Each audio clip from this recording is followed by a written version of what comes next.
할머니, 할아버지, 우리랑 같이 해외여행 가요. 살면서 가장 설레는 순간이 언제였는지 기억나시나요? 어떤 분은 첫사랑을 떠올리시고 또 어떤 분은 아이가 태어난 날을 이야기하실지도 모릅니다. 그런데 여기 80살이 넘도록 비행기 한 번 타본 적 없던 부부가 인생 처음으로 하늘을 나는 도전을 하게 되었습니다. 그것도 혼자가 아니라 손주들과 함께 말이죠. 이 부부에게 비행기란 텔레비전 속에서나 보는 남의 이야기였습니다. 시골 마을에서 태어나 자라고 자식 키우느라 평생을 일만 하며 살아오신 분들이었거든요. 외국이란 말은 먼 나라 이야기였고 여행은 꿈꾸기에도 사치스러운 단어였습니다. 그런데 어느 날 손주들이 말했습니다. 할머니, 할아버지, 우리랑 같이 해외여행 가요. 순간 가슴이 철렁 내려앉았습니다. 해외여행이라니요? 여권도 없고 영어는커녕 비행기표도 예매해 본 적 없는데 마음 한구석에선 정말 가도 되는 걸까? 하는 걱정이 다른 한쪽에선 이번이 아니면 또 언제 가보겠나? 하는 간절함이 고개를 들었습니다. 이 영상에서는 바로 이 노부부가 인생 처음으로 하늘을 나는 여정을 떠나기까지의 과정, 그리고 그 비행기에서 경험한 설렘과 감동, 또 해외에서 손주들과 함께한 특별한 하루를 담아보았습니다. 혹시라도 난 나이가 많아서 못해라고 생각하셨다면 이 이야기를 들으시고 나면 생각이 바뀌실지도 모릅니다. 이 영상을 끝까지 보시면 노후에도 인생이 충분히 새로워질 수 있다는 것, 그리고 지금 당장이라도 작지만 용기 있는 한 발을 내딛는 것이 얼마나 소중한지를 느끼시게 될 거예요. 오늘 영상이 여러분께 작은 용기가 되었으면 합니다. 마음이 따뜻해지셨다면 좋아요와 구독으로 응원해주세요. 이제 이 특별한 여행의 시작으로 함께 떠나보실까요? 처음 해외여행을 떠나기로 마음먹었을 때 제일 먼저 떠오른 건 어디서부터 준비해야 하지? 였습니다. 80평생 시골에서 살아온 몸으로 여권을 만든다니 마치 다른 세상의 문을 여는 기분이었죠. 동사무소에 가서 사진을 찍고 여권 신청서를 작성하는 것조차 큰일처럼 느껴졌습니다. 손이 떨리고 땀까지 나더군요. 다행히 손주들이 하나하나 설명해줬습니다. 사진은 규격이 중요하다고 하고 신청서에는 영어 이름을 적어야 한다며 인터넷으로 검색까지 해주었죠. 할아버지 성함을 로마자로 바꾸는 것도 손주가 도와줬습니다. 그 모습이 어찌나 든든하던지요. 할머니, 걱정 마요. 우리랑 같이 다녀오기만 하면 돼요. 그 말 한마디가 큰 힘이 되었습니다. 그 다음은 건강검진. 비행기 타도 되는 몸인가 하는 걱정에 병원에 갔더니 의사 선생님이 웃으시며 괜찮다고 하셨습니다. 이 나이에 해외여행이라니 보기 좋습니다. 그 말에 왠지 마음이 놓이더군요. 그날 이후로는 매일매일 손주들과 통화하며 어떤 옷을 입을지, 무슨 음식을 먹을 수 있을지 상상해보며 하루하루를 보냈습니다. 하지만 설렘만 있는 건 아니었습니다. 밤이 되면 이런저런 걱정이 밀려왔죠. 혹시 공항에서 귀를 잃으면 어쩌지? 비행기 안에서 귀가 아프면 어쩌지? 그런 걱정에 잠 못 드는 날도 많았습니다. 그럴 때마다 손주의 말이 떠올랐습니다. 할머니, 걱정 마요. 우리가 다 있어요. 그 말이 마음 깊숙이 내려앉으며 다시 눈을 감았습니다. 이제 여권도 나왔고 건강검진도 무사히 끝났습니다. 모든 준비가 다 된 듯 했지만 진짜 여행은 이제부터 시작이었습니다. 짐을 싸고 떠나는 날이 다가오면 또 어떤 감정이 밀려올지 생각만 해도 마음이 두근거렸습니다. 그렇게 우리는 다음 단계를 향해 나아가기 시작했습니다. 여권이 손에 쥐어지고 나서야 실감이 나기 시작했습니다. 정말 가는구나. 아직도 믿기지 않는 마음으로 여행 준비를 본격적으로 시작했죠. 가장 먼저 해야 할 일은 짐 싸기였습니다. 평소 장 보러 나갈 때도 가방 하나 들고 다녔는데 해외여행이라니 뭘 챙겨야 할지 막막했습니다. 손주가 보내준 리스트를 하나하나 따라가며 필요한 물건을 준비했어요. 여벌옷, 속옷, 양말, 약통, 보청기 배터리, 안경, 치약 칫솔까지. 평소보다 몇 배는 신경을 써야 하니 머리가 복잡하더군요. 특히 약 챙길 땐 약봉지를 날짜별로 분류해 작은 지퍼백에 담았습니다. 혹시라도 기내에서 약 시간이 되면 꺼내기 편하도록요. 짐을 싸면서 아내와 나는 자연스럽게 지난 시간을 떠올렸습니다. 여보, 우리 젊을 땐 이렇게 어딜 가보질 못했지. 그땐 일하느라 애들 키우느라 여유가 없었잖아. 그러게, 그냥 하루하루 사는 게 바빴지. 그렇게 두 사람은 가방 하나를 채우면서 인생의 긴 여정을 되짚고 있었습니다. 아내는 여행 가방에 예쁜 스카프를 하나 꺼내 넣으며 말했어요. 이거 결혼기념일에 당신이 사줬던 거 기억나? 순간 저는 말문이 막혔습니다. 까맣게 잊고 있었던 작은 기억이 가슴속에서 따뜻하게 살아났습니다. 아내는 그 스카프를 언젠가는 특별한 날 쓰고 싶었다고 하더군요. 그게 바로 이번 여행이었습니다. 짐을 다 싸고 나니 어느새 밤이 깊었습니다. 거실 한가운데 놓인 여행 가방 하나가 집 안 분위기를 바꿔놓았죠. 평범했던 공간이 마치 새로운 출발을 기다리는 기차역처럼 느껴졌습니다. 그날 밤 아내는 말없이 가방을 한 번 더 열어 확인하고 나는 손주에게 내일 몇 시에 출발하냐고 메시지를 또 보냈습니다. 그렇게 출발 전날의 긴장이 조용히 흘러갔습니다. 이른 새벽 짐을 들고 집을 나섰습니다. 아들이 운전하는 차 뒷좌석에서 아내는 조용히 창밖을 바라보고 있었고 저는 손에 여권을 꼭 쥐고 있었습니다. 그렇게 우리는 태어나 처음으로 공항이라는 곳에 도착했습니다. 그곳은 말 그대로 또 다른 세계였습니다. 사람들이 끊임없이 움직이고 전광판에 외국 도시 이름들이 빠르게 바뀌고 방송에서는 영어와 한국말이 번갈아 흘러나오고 있었습니다. 눈이 어지러울 정도로 많은 표지판들, 길게 늘어선 줄, 수화물 끌고 바삐 움직이는 여행객들 사이에서 우리는 멈춰 선 듯한 기분이었습니다. 할아버지, 먼저 자동 체크인 기계부터 해요. 손주가 안내해주는 대로 화면을 누르며 항공권을 발급받았습니다. 기계 앞에서 카드 넣고 여권 스캔하는 게 신기하기도 하고 조마조마하기도 했죠. 틀리면 어쩌지? 하는 마음이 들었지만 손주의 손끝을 따라가다 보니 어느새 티켓이 뽑혀 나왔습니다. 그 티켓이 손에 쥐어지자 진짜 가는구나라는 실감이 들었습니다. 다음은 수화물 붙이기. 가방을 컨베이어 벨트에 올리고 무게가 측정되고 딸깍 소리와 함께 멀리 사라지는 그 모습을 보고는 순간 걱정이 몰려왔습니다. 우리 가방 진짜 외국까지 잘 따라올까? 손주는 걱정 마요. 나중에 짐 찾는 데에서 꼭 다시 만나요. 라고 말하며 웃었습니다. 보안 검색 때는 또 다른 시험 같았습니다. 금속 물품을 빼고 벨트를 풀고 몸을 기계에 통과시켜야 한다니. 긴장된 얼굴로 서 있는 저희에게 직원분이 다정하게 안내해 주셨습니다. 편하게 하세요. 여기만 지나면 금방입니다. 그 말에 안도의 숨을 쉬었습니다. 출국 심사대에서는 여권을 보여주고 짧은 영어 인사 한마디에 얼떨떨했지만 무사히 통과하고 나니 마치 어려운 산 하나를 넘은 기분이었습니다. 손주가 말하더군요. 할머니, 이제 진짜 출국이에요. 그 말에 가슴이 먹먹해졌습니다. 공항이라는 공간은 단순한 장소가 아니라 세상 밖으로 나가는 문 같았습니다. 그 문 앞에 서 있는 우리가 여든 평생을 살아온 사람이라기보단 이제 막 어른이 된 아이들처럼 느껴졌습니다. 출국장을 통과한 후 넓은 대기 공간이 펼쳐졌습니다. 이곳은 탑승 게이트라 불리는 장소로 비행기를 타기 직전까지 기다리는 곳이랍니다. 전광판엔 탑승 대기, 탑승 중 같은 낯선 단어들이 줄줄이 떠 있었고 의자에 앉아있는 사람들 얼굴에는 기대와 피로가 뒤섞여 있었습니다. 우리는 창가 자리에 자리를 잡았습니다. 창밖으로는 거대한 비행기들이 꼬리를 흔들며 움직이고 있었고 아이처럼 아내는 속삭이듯 말했습니다. 저게 우리가 탈 비행기야? 저는 말없이 고개를 끄덕였습니다. 그 순간 그저 철로 만든 큰 기계로만 보였던 비행기가 마음을 뒤흔드는 존재로 다가왔습니다. 기다리는 동안 마음이 점점 더 복잡해졌습니다. 기쁨도 있지만 두려움도 컸습니다. 혹시 귀가 아프면 어쩌지? 화장실은 어떻게 가야 하지? 탑승 도중 문제가 생기면 어쩌지? 별의별 걱정이 다 들더군요. 아내는 저보다 더 긴장한 듯 했습니다. 손을 꼭 잡고 있더군요. 그 손끝에서 미세한 떨림이 전해졌습니다. 손주가 챙겨온 따뜻한 물과 간식이 그 순간 큰 위안이 되었습니다. 할머니, 할아버지, 이거 조금 드세요. 배고프면 속이 안 좋아질 수 있어요. 그 말에 조금씩 긴장이 풀렸습니다. 공항 안내 방송이 흘러나왔고 탑승 준비 안내가 들리자 아내는 제 손을 꼭 잡으며 말했습니다. 진짜 이제 타는 거네.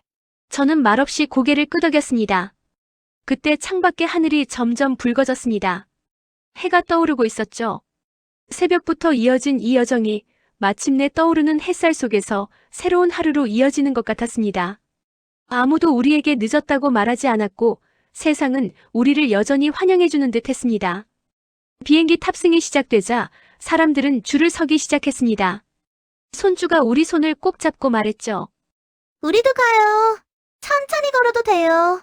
그 한마디에 한 걸음 한 걸음 우리가 내딛는 발걸음마다 새로운 용기가 담겼습니다. 이렇게 우리는 정말로 하늘을 향해 나아가기 시작했습니다. 비행기에 발을 들여놓는 순간 모든 것이 새로웠습니다. 좁은 복도, 줄지어 선 좌석, 창밖으로 보이는 커다란 날개. 좌석에 앉아 안전벨트를 매는 것도 처음이었고 앞에 있는 모니터와 접이식 테이블을 만져보는 것도 신기하기만 했습니다. 이륙을 앞두고 승무원이 다가와 말을 걸었습니다. 안녕하세요. 처음 비행이신가요? 아내는 수줍게 웃으며 고개를 끄덕였고 승무원은 따뜻한 미소로 안내를 해주었습니다. 안전벨트를 매는 방법, 비상시 행동 요령, 그리고 멀미가 나면 버튼을 누르라고도 했습니다. 그런 작은 친절 하나하나가 마음을 놓이게 만들었습니다. 엔진 소리가 커지며 비행기가 천천히 활주로를 달리기 시작했습니다. 그 순간 저는 아내의 손을 꼭 잡았습니다. 우리가 정말 하늘을 나는구나. 점점 속도가 붙고 드디어 비행기가 떠오르자 아내는 눈을 질끈 감았습니다. 그리고 이내 조용히 눈물을 흘렸습니다. 말은 없었지만 그 눈물 속엔 평생 참고 참았던 감정들이 고스란히 담겨 있었습니다. 하늘 위에서 본 세상은 마치 다른 세상이었습니다. 구름 위를 떠다니는 기분, 마치 아이가 된 것처럼 두근거리는 마음. 아내는 창밖을 가만히 바라보다가 말했습니다. 이렇게 높은 곳에서 세상을 보니 우리도 참 멀리 왔네. 그 말에 저는 잠시 말이 막혔습니다. 정말 참 멀리도 왔습니다. 일만 하고 살다 이제야 이런 하늘을 보게 되었으니까요. 기내식이 나왔을 때도 모든 게 신기했습니다. 작은 쟁반에 담긴 음식, 뜨거운 커피, 비행기 특유의 조용한 분위기. 아내는 조심스럽게 음식을 입에 넣으며 이게 진짜 외국 가는 기분이구나. 라고 말했습니다. 그 웃음이 어찌나 해맑던지 저는 또다시 아내를 바라보며 고마움을 느꼈습니다. 당신이 있어서 내가 여기까지 왔구나. 그렇게 몇 시간을 하늘에서 보내고 나니 마음이 한결 가벼워졌습니다. 우린 할 수 있다는 자신감이 생겼고 새로운 세상을 향한 설렘도 가슴 깊이 피어올랐습니다. 어느덧 창밖으로 보이는 풍경이 다시 땅으로 가까워지고 있었습니다. 우리는 이제 또 다른 세계에 도착하려 하고 있었습니다. 아직 끝이 아니라 이제부터가 진짜 시작이었지요. 비행기가 착륙하고 나서 기내 방송이 흘러나왔습니다. Welcome to Bangkok. 아내는 조용히 말했죠. 방콕이란 데가 진짜 있네. 활주로 위를 달리는 비행기 창밖으로는 전에 한 번도 본 적 없는 열대 식물과 생소한 간판들이 보였습니다. 모든 것이 낯설고 그래서 더 눈을 뗄 수 없었습니다. 비행기에서 내리는 순간 뺨을 스치는 공기가 달랐습니다. 습하고 따뜻한 바람이 반갑기도 하고 조금은 어색하기도 했죠. 공항 내부는 한국과는 전혀 다른 풍경이었습니다. 외국어가 적힌 표지판, 다양한 인종의 사람들, 그리고 다른 나라의 냄새와 소리. 아내는 속삭이듯 말했습니다. 이게 진짜 외국이구나. 입국 심사대 앞에 섰을 때 긴장감이 다시 밀려왔습니다. 직원이 여권을 넘기며 무언가 물어봤고 손주가 곁에서 대신 대답해주자 아내는 안도의 한숨을 내쉬었습니다. 나 혼자였으면 진작 울었을 거야. 저는 괜히 손주에게 미안한 마음이 들면서도 또 한편으로는 든든했습니다. 이렇게 함께여서 가능했던 여정이니까요. 공항을 나서자 가장 먼저 마주한 건 택시와 자동차의 반대 방향 운행이었습니다. 왼쪽으로 달리는 차들을 보며 놀라움을 감추지 못했죠. 거리마다 현지어 간판이 가득하고 그 안에서 삶을 살아가는 사람들이 분주히 움직이고 있었습니다. 그 모든 풍경이 마치 영화처럼 펼쳐졌습니다. 호텔에 도착했을 땐 또 다른 문화 충격이 기다리고 있었습니다. 침대가 너무 높고 전등 스위치도 익숙한 위치가 아니었으며 화장실 물 내리는 방식도 달랐죠. 아내는 화장실에서 한참을 헤매다가 웃으며 말했습니다. 야, 물 내려가는 것도 공부해야 하네. 저희는 서로를 바라보며 크게 웃었습니다. 낯설지만 그 낯설마저도 즐기게 되는 순간이었습니다. 첫 끼니로 먹은 음식은 매운 국수와 바삭한 튀김이었는데 손주는 너무 맵죠? 하고 걱정했지만 아내는 오히려 오랜만에 매운 거 먹으니 속이 뻥 뚫리네. 라고 말하며 잘 드셨습니다. 그 모습을 보며 저는 문득 생각했습니다. 이 나이에 이런 낯선 곳에서 이렇게 웃으며 밥을 먹을 수 있다는 게 얼마나 큰 축복일까. 처음엔 모든 게 무섭고 어려웠지만 시간이 지날수록 하나하나가 재미로 바뀌어 갔습니다. 우리 부부는 지금 세상이 너무 넓다는 걸, 그리고 그 넓은 세상이 우리에게도 열려 있다는 걸 온몸으로 느끼고 있었습니다. 다음 날 아침 창밖으로 쏟아지는 햇살에 눈을 떴습니다. 창문 너머로 보이는 이국적인 풍경은 여전히 낯설었지만 왠지 익숙해지고 싶다는 생각이 들더군요. 손주들은 벌써 준비를 마치고 우리 방으로 와 있었습니다. 오늘은 완궁하는 날이에요. 그렇게 우리는 진짜 여행자의 하루를 시작하게 되었습니다. 왕궁 앞에 도착하자마자 눈이 휘둥그레졌습니다. 황금빛 지붕, 정교한 조각들, 그리고 커다란 탑들. 아내는 한참을 멈춰 서서 말했습니다. 세상에, 이런 건 텔레비전에서만 봤는데. 손주가 사진을 찍어준다고 하자 아내는 손수건으로 얼굴을 한번 닦고는 조심스레 미소를 지었습니다. 저는 아내 옆에 서서 손을 잡았고 그렇게 우리는 인생 첫 외국 사진을 남겼습니다. 점심엔 현지 음식점에 들어갔습니다.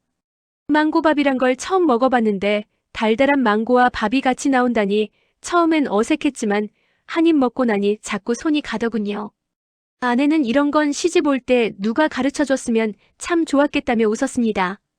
그 웃음이 어린아이 같아 보였고 그런 아내를 보며 저도 덩달아 웃게 되었습니다. 오후엔 강을 따라 배를 타고 유람했습니다. 물결 따라 흔들리는 배 위에서 우리는 손주들과 사진도 찍고 바람을 맞으며 이야기도 나눴습니다. 손주는 말했습니다. 할머니, 다음엔 일본 가요. 아내는 웃으며 대답했죠. 기재 커반, 나 하늘도 날아봤는데 뭐. 그 말에 다 같이 박장대소했습니다. 물론 하루 종일 걷다 보니 다리가 아프고 피곤하기도 했습니다. 호텔에 돌아와서 발을 주무르며 아내가 말했어요. 예전엔 하루 종일 바치래도 안 아팠는데 이제는 관광도 체력 싸움이네. 하지만 그 말 뒤에는 그래도 해냈다는 뿌듯함이 묻어 있었습니다. 여행이라는 게 꼭 쉬기 위한 것이 아니라 다시 살아있음을 느끼는 일이란 걸 알게 되었죠. 그날 밤 손주들이 찍어준 사진을 보며 하루를 정리했습니다. 사진 속 우리는 웃고 있었고 손을 꼭 잡고 있었고 어디서도 볼 수 없던 행복이 얼굴에 가득했습니다. 인생은 참 신기합니다. 80이 넘어서야 이런 미소를 짓게 해주다니 말이죠. 그리고 아내가 말했습니다. 당신, 나 다음엔 유럽 가보고 싶어. 저는 대답했습니다. 응, 우리 가자, 또 가자. 그렇게 우리는 마음속에 또 하나의 꿈을 담았습니다. 여행의 마지막 날 아침, 방 안에는 조용한 정적이 감돌았습니다. 캐리어를 다시 열고 가져온 짐을 하나씩 정리하며 아내가 말했습니다. 처음에 이거 쌀 때 얼마나 떨렸는지 기억나? 저는 고개를 끄덕이며 대답했죠. 그땐 진짜 이게 가능할까 싶었지. 짐을 싸며 이번 여행에서 썼던 물건들을 하나하나 다시 만졌습니다. 공항에서 받은 비행기 티켓, 외국 화폐 몇 장, 망고밥 영수증, 손주가 찍어준 사진 몇 장. 이 모든 게 처음이자 특별한 기록이 되어버린 느낌이었습니다. 아내는 조용히 손수건에 티켓을 싸서 가방에 넣었습니다. 이건 평생 간직할 거야. 공항으로 가는 길은 처음과 달리 여유가 생겼습니다. 손주의 말대로 미리 도착해 체크인을 하고 수화물을 붙이고 보안 검색도 문제없이 통과했습니다. 이제는 공항의 복잡한 구조도 낯설지 않았고 무엇보다 우리 얼굴에는 여유와 자신감이 배어 있었습니다. 탑승 게이트 앞에서 기다리며 아내가 말했죠. 이제는 돌아가는 것도 여행 같다. 저는 웃으며 대답했습니다. 맞아. 우리는 여행자가 되었어. 처음 비행기를 탈 때의 두려움은 사라지고 대신 언제 또 올 수 있을까라는 아쉬움이 밀려왔습니다. 비행기 안에서 창밖을 바라보며 아내가 또 말했습니다. 당신, 우리 다음에는 이탈리아 가볼까? 피렌체? 거기 그림이 참 좋다더라. 저는 놀라며 물었죠. 그 어려운 이름은 어디서 들었어? 아내는 웃으며 말했습니다. TV에서 봤지? 다음엔 더 멋진 데도 갈 수 있지 않을까? 그 순간 저는 깨달았습니다. 이번 여행은 단순히 한 번의 비행이 아니라 앞으로의 삶을 바꾸는 전환점이었습니다. 나이 들었다고 끝이 아니다라는 걸 몸소 체험한 우리 부부는 이제 더 이상 새로운 것을 두려워하지 않습니다. 도전하는 삶의 기쁨을 조금 늦게나마 알게 된 거죠. 서울에 도착해 입국 심사를 마치고 짐을 찾으며 아내는 다시 말했습니다. 우리 살아있는 동안 버킷리스트 하나씩 해보자. 저는 대답했습니다. 그래, 지금부터 시작이야. 그날 이후로 우리는 매달 한 번씩 손주와 다음 여행지를 이야기하며 시간을 보냅니다.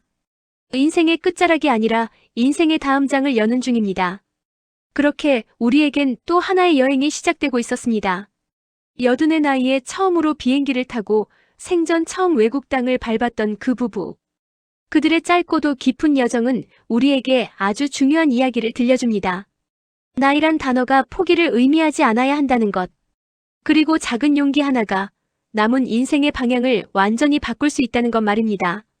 이번 영상에서 함께한 이야기 속에는 누구나 겪을 수 있는 두려움, 망설임, 그리고 설렘이 모두 담겨 있었습니다. 여권을 만들며 떨리던 순간, 공항에서 길을 잃을까 걱정하던 마음, 비행기 이륙 순간의 감동, 그리고 처음 보는 세상을 향한 눈빛. 이 모든 감정이 모여 인생의 새로운 장을 펼쳐주었죠. 혹시 여러분도 마음속에 오래된 꿈 하나쯤 품고 계시진 않나요? 이제 와서 무슨 소용이야. 나는 그런 거 못해라고 스스로에게 말하며 마음속 깊은 곳에 접어두었던 소망 말입니다. 그렇다면 오늘 이 부부의 이야기가 그 꿈을 다시 꺼내보는 계기가 되었으면 합니다. 잠깐 끝나기 전 두뇌 건강을 위한 틀린 그림 찾기를 하겠습니다. 틀린 그림은 4가지이니 찾아보세요. 자, 그럼 시작하겠습니다.